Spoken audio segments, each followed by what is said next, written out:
This is the second episode in what I'm planning to be a very long series going through the list of every playable UMA from now into the future of JP. I'm going to show you not only the UMAs you already know, but the UMAs you have to look forward to, giving you their story, their quirks, and their general playstyle in a digestible format at a pace you can choose. I want to give you the tools to choose an Oshi you can be happy with, all to promote an Oshi first mentality to move people away from the meta-slaving every CM, which exacerbates burnout and kills people love for this game. So without further ado, today's Oshi, Silence Suzuka.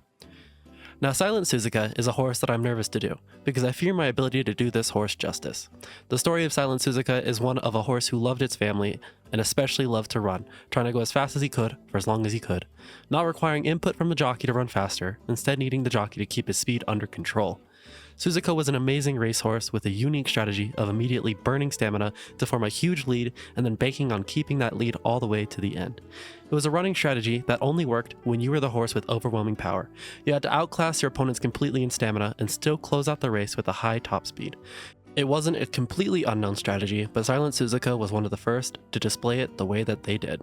And people were taking notice. The way Silent Suzuka was winning was incredibly eye-catching. Seeing people's favorites being so utterly defeated in every sense from start to finish was astonishing. People were looking forward to seeing how Suzuka would perform against the best of the best, and one of these matchups was Special Week versus Suzuka, a race many wanted, but was never fated to happen. This is her story. I have broken this video up into two parts, the story of Suzuka's life and the kits and playstyles you can choose to employ with her. If you wish to jump between the two, please feel free. These videos take a lot of time and effort in researching and putting together, so if you want me to get to your Oshi, I would really appreciate a like or sub to show you want to see more of this content. Silence Suzuka was born May 1st, 1994 from the sire Sunday Silence and Wakia. Sunday Silence being one of the most successful sires to ever live, and Wakia being an unraised horse from the USA. When she was born, she was immediately written off as likely to not have much talent for two reasons. She was incredibly small and was also a chestnut horse. At the time, there was a superstition that if a horse came from Sunday Silence was not a darker horse, such as Special Week, that it would not perform well. So right off the bat, there was skepticism in Suzuka's abilities. Suzuka also had another issue. He had a predisposition to turn left. After being weaned off of her mother's milk, Suzuka began spinning in his paddock in a counterclockwise circle, most likely due to stress from feeling lonely. The stable hands tried to keep Suzuka from turning left, but were unable to stop him due to just how small he was. And while people doubted his ability to be a racehorse at first based off of size alone, this would quickly be dismissed. Immediately in training, it was apparent that Silent Suzuka was born to run. He was easily faster than any other racehorse in training to the point where it seemed that he wasn't even trying. He just loved to run, and run fast. And so, Suzuka was chosen to continue to be trained up, and after transferring to the Rito training facility, he immediately showed his to-be debut jockey just how strong of a horse he was. In his first race, Suzuka immediately jumped to the front of the pack, and never gave up his lead all the way to the end, where he still had enough stamina to spurt forward, winning by a massive 7 lengths in his first race. Needless to say, people were watching, and he was already the talk of the town. The following race was to be a G2 race. Right off the bat, going to a G2 showed people's confidence in Silent Suzuka, being the second favorite against many other established horses including Running Gale, being jockeyed by Suzuka's future jockey, Yutaka Take. The beginning of the race, however, did not go well, with Suzuka not only crawling out from under the paddock, most likely due to feeling lonely and wanting to try to find his groom, but also having a very bad late start, being behind by 10 lengths at the start and having to make up the distance in the same amount of time. Needless to say, Suzuka ended up gassing out due to having to play catch-up the entire race, but even still managed to climb to 8th place, putting him out of the running for Satsuki Sho, but showing the trainers what they needed to work on. After losing in the Hochi High, Suzuka next raced in a 4-year-old allowance race, and after announcing his presence, caused many of the other horses to withdraw, and for good reason. In the race, Suzuka, in a fashion very similar to his debut race, immediately got a lead, never let it go, and spurted at the end, winning by once again 7 lengths.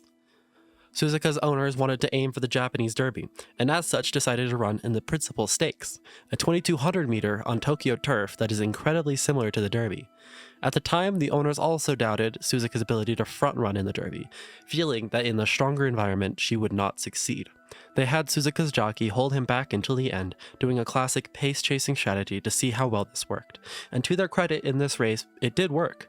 Suzuka stayed to the mid-pack for the majority of the race and only at the end surged forward, ending in a duel with the UMA we all know, Machikane Fukakitaru, and only barely winning by a neck, securing Suzuka's entry to the Derby.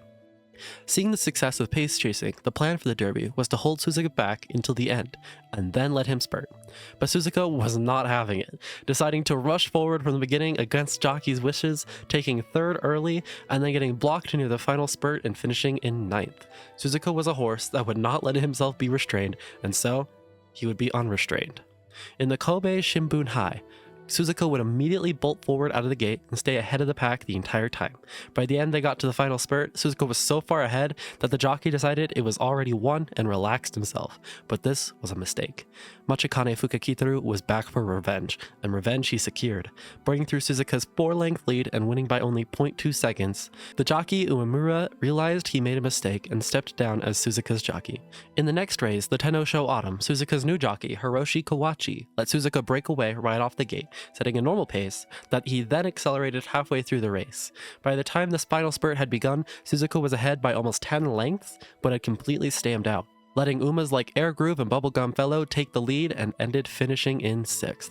After the Tenno Sho Autumn, the stable desperately wanted to win the mile championship, and so they decided that now was the time to finally tackle Suzuka's predisposition to turn left. They reportedly tried to hang up a tatami mat in Suzuka's stall to prevent him from turning at all, but by the time the race was about to start, they could tell that Suzuka had become anxious, worn out, and restless from its presence, and the race results showed it.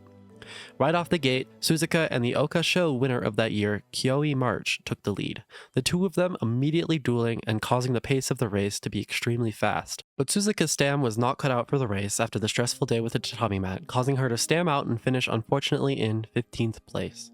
Enter Yutaka Take. The day of the Hong Kong International Cup approached, and it eventually became apparent that Hiroshi Kawachi would be jockeying for a different horse. And so, when Yutaka Take approached the team for Silence Suzuka, something that Yutaka Take rarely ever does, they immediately agreed.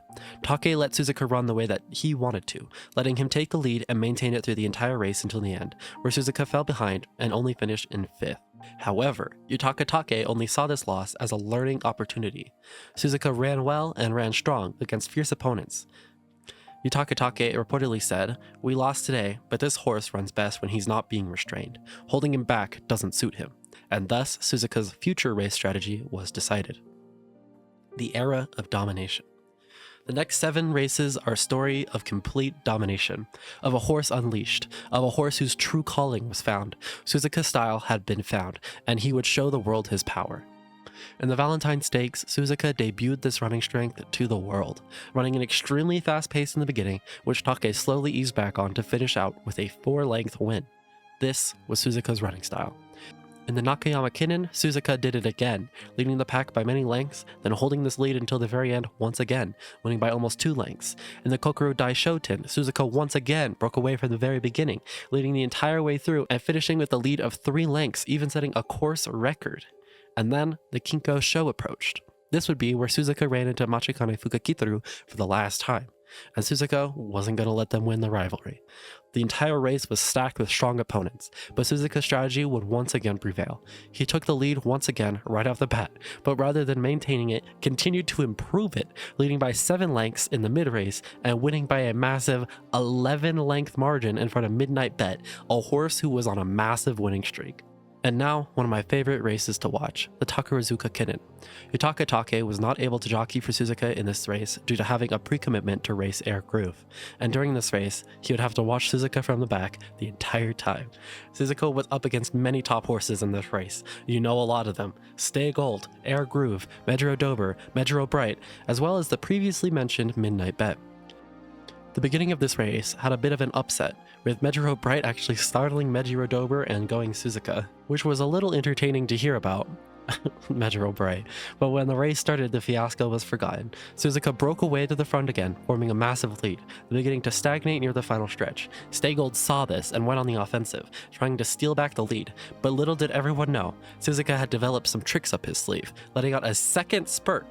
Suzuka kept Stay Gold at his tail the entire time, pushing through all the way to the end, finishing in first against Stay Gold by 3/4 lengths, and Air Groove by Yutaka Take by a neck. Suzuka wasn't running these races like a race. He was running them like it was any other day. He completely overwhelmed every other horse he was up against, including 2 horses from last episode that were on a streak of having never lost. The Manichi Oken is a G2 race and thus is normally not as viewed as any G1. But this year, Suzuka was entered to go against two upcomers from the newest generation that had shown overwhelming strength, Grass Wonder and El Condor Pasa.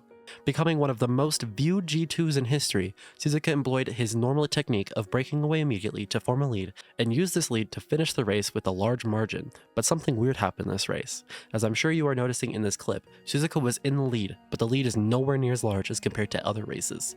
The other horses were not going to let Suzuka escape. Instead, they matched his pace. But the other horses were not cut out. Only Suzuka could do this. Only Suzuka was strong enough. Only Suzuka had the stamina to make this happen. So as they neared the final stretch, when Suzuka continued to speed up, when Suzuka had their second spurt, the other horses were not ready. Suzuka continued to speed up with only El Condor Pasa continuing to try to compete, but even he fell short, losing to Silence Suzuka by 2 lengths, El Condor Pasa and Grass Wonder. 2 horses that Special Week could never beat. They didn't just lose. They were completely overpowered by Silence Suzuka in every definition of the word. They couldn't keep up. They couldn't keep going. He stood above them. And so now, this takes us to the last race of his story. Suzuka returned to the Tenno Show Autumn, the race that he had lost the year before, but now with a new strategy and a new dominance. The odds for this race on betting for Silence Suzuka was 1.2 to win. Everyone knew he was the strongest. At this point in time, Suzuka was flooded for requests to replace his father, Sunday Silence, as a breeding stallion in America, and the plans as shown in the anime was to go on a tour overseas. Victory was guaranteed, and when the race started, everything seemed to show exactly the outcome everyone expected. Suzuka broke away and ran fast. He built his signature lead and kept on going. 5 lengths, 7 lengths, 10 lengths. He had such a massive lead that the camera struggled to show you every horse on the field, and he just kept going until something happened. Suzuka reached the 4th corner, but then suddenly began to slow down. He pulled off to the side of the race and came to a stop, slowly letting Utakatake down and taking his rest. It was clear to Utakatake that something had happened, but no one expected it to be very serious. He was able to come to a slow stop. When serious injuries occur, the horses immediately have immense pain, and instincts often lead them to immediately fall over, often causing more injuries to themselves and their jockey. They all thought there was no way something that bad happened. He had slowly walked off to the side. He was fine. But when the results came back that Suzuka had completely shattered his left front ankle, everyone knew what this meant. When a horse shatters a bone in the way that Suzuka did, there's only one humane choice. And so, on November 1st, 1998, Suzuka was euthanized on the field. And the Sunday of silence came to pass. To this day, Suzuka has a 1-to-1 memorial built at Chukyo Racecourse, a memorial to the horse who posed one of the largest what-if questions to the entire world. Part of what makes this story one of the most tragic in horse racing is that no one expected the injury to occur. Typically, there's some foreshadowing or reason, like being over-raced leading up to the injury, but Suzuka was in great condition and hadn't been over-raced. The injury came as a surprise to all, and there was no way to avoid it. Utakatake, to this day, regrets what happened, saying, "There aren't many horses like him. Even after suffering that kind of fracture at that incredible top speed, he didn't fall. I think maybe he was protecting me. I still think of Silent Suzuka often, and I wish I could have let him run a few hundred meters more. It's really such a pity. Even now, I still feel frustrated about this." This is apparently the only time in Utakatake's life he says he ever got drunk. Before I get into the kits, I wanted to go over Suzuka's family tree. Now, Silent Suzuka, when it comes to connections, only shares one main connection: Sunday Silence, his father. But it's a big one. It's Sunday Silence. So looking at this list, all of these Umas here, they all have the exact same father, Sunday Silence. Yep. It's a big one. We'll see it a lot. But yeah, there you go. Also, if you want this, if you want to see this, I'll have the link in the description for this family tree. Now it's time for the kit, part 2. Alright, so Silent Suzuka currently only has 2 versions on JP. We have the launch version that we all have, and then predicted April 2027 for global release is the Summer Suzuka. So they both have pretty good growths. They both have speed growth, 20%, 15%. And then the other one is guts or stamina. So I mean, they're pretty similar. The guts and stamina is not the greatest, but at the same time, they have speed growth. That's what really matters. It takes off the pressure. For the aptitudes, Suzuka can pretty much go into any distance. Long, medium, mile, sprint. They both have kits that can go into both distances. They're very flexible. but you'll only really be running her as front. We're going to be using that runaway strategy. We're going to show off her strength. So front. So regular Suzuka, the ult is a mid-game ult. It requires first place, past the 50% mark. I need to be one length in front of any other horse. It can happen at any point in the mid-game past 50% or even further. So it's a very, very strong mid-game ult. It has a good chance of carrying over into the final phase. It's 0.35, it's pretty standard, but it's just generally a pretty good mid-game ult. Her innate skills, concentration, it reduces the late starts. It's a very good skill, especially for shorter races such as medium mile sprint. Very, very good skill, especially on sprint and mile. Unrestrained, we're seeing it now with CM7. It's a very good skill when it works, and that emphasis is on when it works. It's a first place required skill, so you have to win it. You have to win Rod. You'll probably still have Rod, but it's an additional Excel that gives you 0.6 Excel, and it's a random point on the final corner. So a lot of the times on a lot of courses, it'll just randomly whiff too late or too early. But like on the Tokyo 2000 CM7 track, right around that 2,000 meter mark, that's where Unrestrained really shines, because it has a very good chance of giving you good Excel. She has Fast Paced, which is the white version of Escape Artist. It's a very strong mid-game skill. You should get it.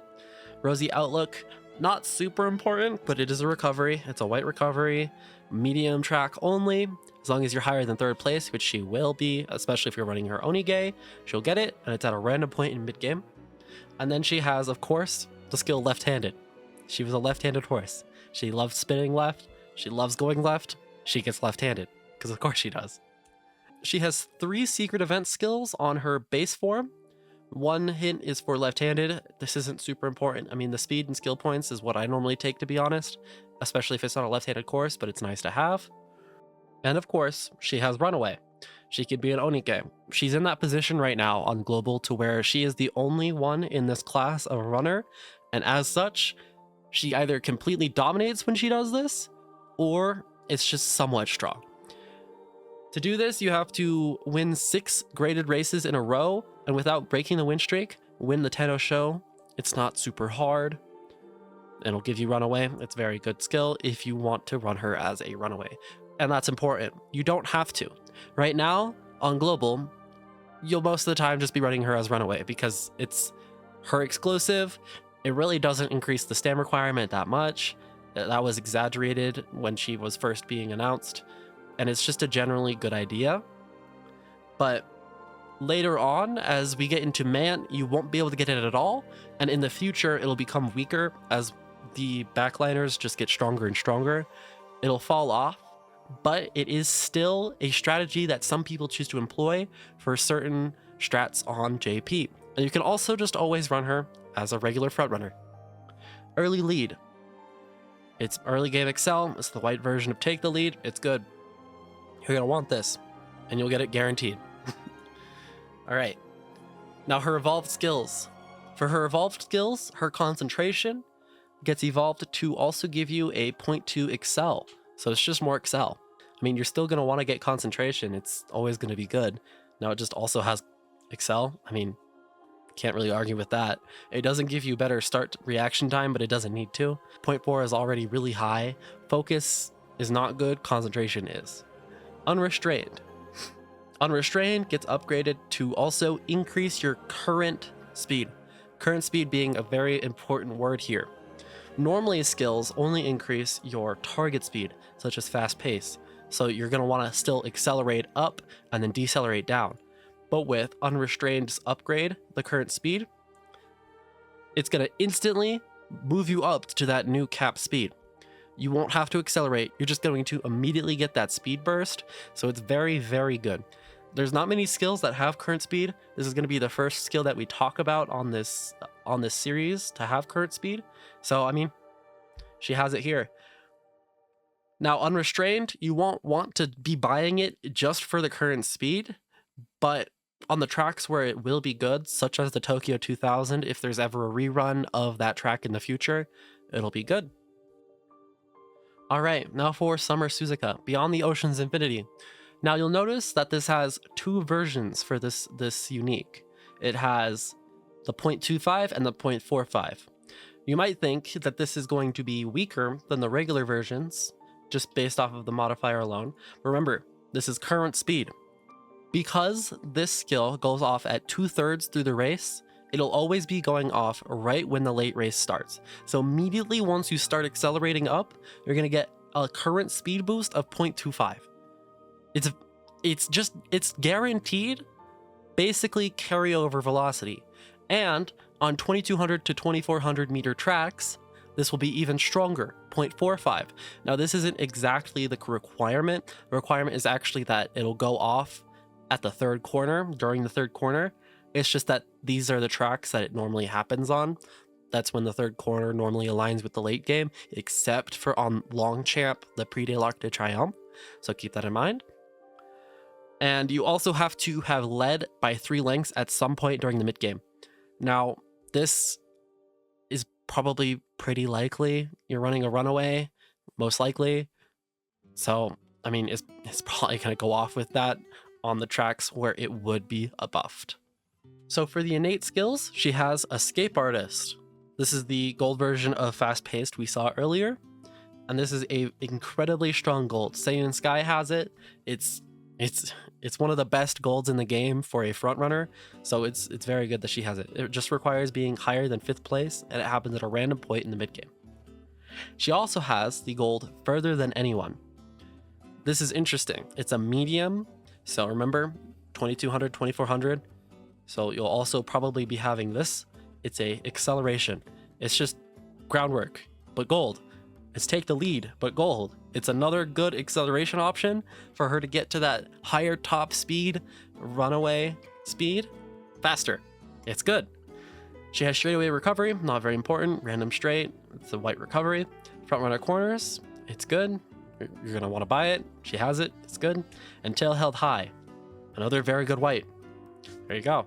She has a very good kit right here. Now her secret event skills. This isn't it. She has the exact same skills as regular Suzuka, the same exact requirements. She also, however, has these 4. Now this is actually interesting. It requires you to choose the same option for the first 2 costume events, and then on the third one, you're going to get either the top package or the bottom package. So for the top package, it comes with a medium that requires top 3 and will happen at a random point mid-game. But when it happens, it's basically another Dominator version. You'll instantly nuke all of the girls behind you and decrease their current speed and also increase your target speed. It's good. And then she also has Summer Runner. So Takarazuka Kinen, you have your Tenno Autumn. It'll be a good package for those medium races where she'll also have her buffed ultimate. Now for the bottom package, you have Groundwork. Very nice to have that. And then Front Runner Straightaways. Also nice to have that. So you have a general option and then you have a specialized summer medium package. Now for her evolved skills, she has 2 versions for Escape Artist. Lapis Lazuli Escape and Crossing the Ocean. Something interesting to note here is that Crossing the Ocean is 2200 meter required. So remember, 2200 meter, her ultimate will work better.